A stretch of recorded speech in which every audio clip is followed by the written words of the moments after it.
সলনি হল নগাঁৱৰ ঢাকাইপতিৰ নাম আৰু নতুন নাম হৈ পৰিল ৰূপকোঁৱৰ চক কিন্তু এই সমগ্ৰ যি ৰূপকোঁৱৰ চক নাম এই নামটো চিন্তা কৰা ব্যক্তিগৰাকী হৈছে নগাঁও সদৰ সমষ্টিৰ বিধায়ক ৰূপক শৰ্মা তেখেতে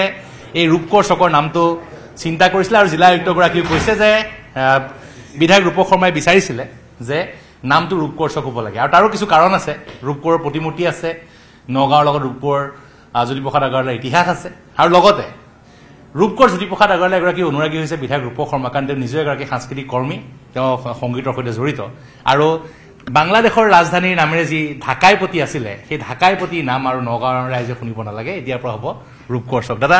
প্ৰথমে বৰ ভাল খবৰ কি ক'ব এই মুহূৰ্তত নাই মোৰো ভাল লাগিছে আপোনালোকে গম পায় যে নগাঁও চহৰৰ ভিতৰত একমাত্ৰ জ্যোতিপ্ৰসাদৰ যিটো আৱক্ষয় মূৰ্তি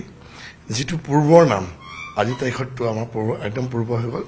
এই যিটো ঢাকাইপতি যিটো চক আচলতে সেইটো এটা আমাৰ তিনিআলি আৰু তাত আলি তাত এটা চাৰিআলি এইটো মানে সংলগ্ন হৈছে আৰু সেই ঠাইটুকুৰাত সাধাৰণতে শিল্পী দিৱসৰ দিনাখন নগাঁৱৰ যিমানবিলাক অনুষ্ঠান আছে তাতেই গৈ পেলাই শ্ৰদ্ধাঞ্জলি আছে অনুষ্ঠান তাতেই হয় এটা পৰিৱেশ আছে আৰু ওচৰ চুবুৰীয়া যিখিনি মানুহ আছে একদম পুৰণা যিখিনি অকণমান মাৰোৱাৰী সম্প্ৰদায়ৰ মানুহখিনিও আছে আৰু বিশেষকৈ যিহেতু আমি এনে এটা নাম আমি ভাবিছিলোঁ য'ত আমাৰ সকলোৰে কাৰণে গ্ৰহণযোগ্য হয় কোনো ধৰণৰ এটা ৰিলিজিয়াছ নাম নহয় আৰু সকলোৰে কাৰণে আদৰ সকলোৰে কাৰণে এটা গ্ৰহণযোগ্য হয় আৰু ৰূপকোঁৱৰ জ্যোতিপ্ৰসাদ বুলি কোৱাৰ লগে লগে প্ৰত্যেকগৰাকী এটা আৱেগ আছে প্ৰতিগৰাকী অসমীয়াৰ গতিকে সেই আজি ৰূপকোঁৱৰ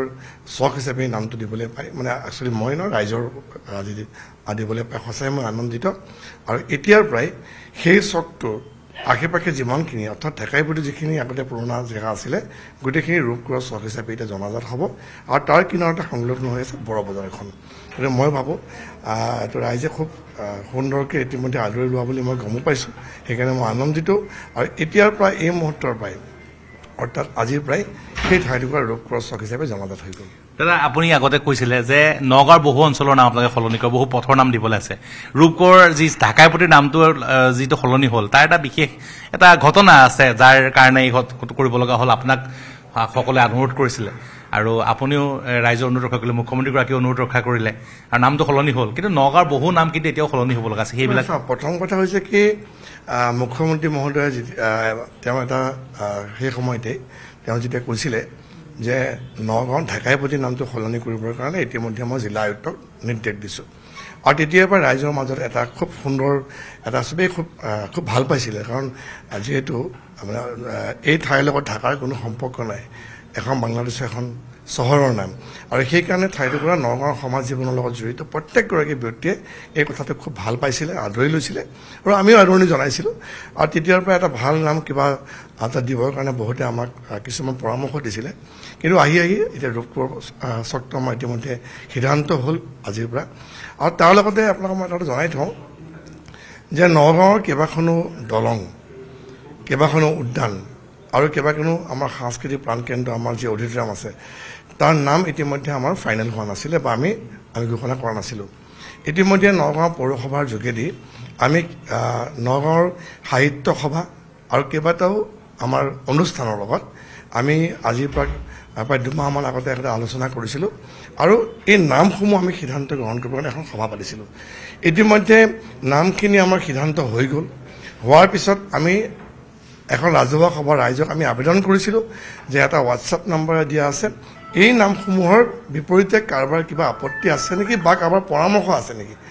এতিয়া সেইখিনি সময়ত আমাৰ সেইধৰণে পৰামৰ্শ বা আপত্তি কোনো নৰখালে চবেই সহমত কৰিছে খুব কম দিনৰ ভিতৰতে নগাঁৱৰ আন বহু অঞ্চল বহু দলং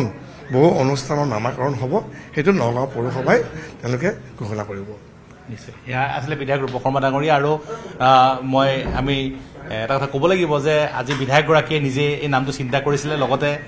নগাঁৱৰ ৰাইজৰ আৱেগ অনুভূতিত গুৰুত্ব দিছে আৰু আটাইতকৈ ডাঙৰ কথা হৈছে কোনো ধৰ্মীয় নাম হোৱা নাই এইটো কোনো ৰিলিজিয়াছ নাম নহয় এগৰাকী সাংস্কৃতিক যি এগৰাকী পুৰুধা ব্যক্তিৰ নামেৰে এই নামকৰণ কৰা হৈছে আৰু বৰ্তমান আজি যি ৰূপকোঁৱৰ আজিৰ পৰা ঢাকাইপতি নাম আজি হৈ পৰিল আজিৰ পৰা নগাঁৱৰ ৰূপকোঁৱৰ চক আপুনি বিচৰা বাতৰি পাব কেৱল নিউজ 18 এপত নিউজ 18 এপ ডাউনলোড কৰিবলৈ স্কেন কৰক এই QR কোড গুগল প্লে ষ্টৰতো পাব এই নিউজ 18 এপ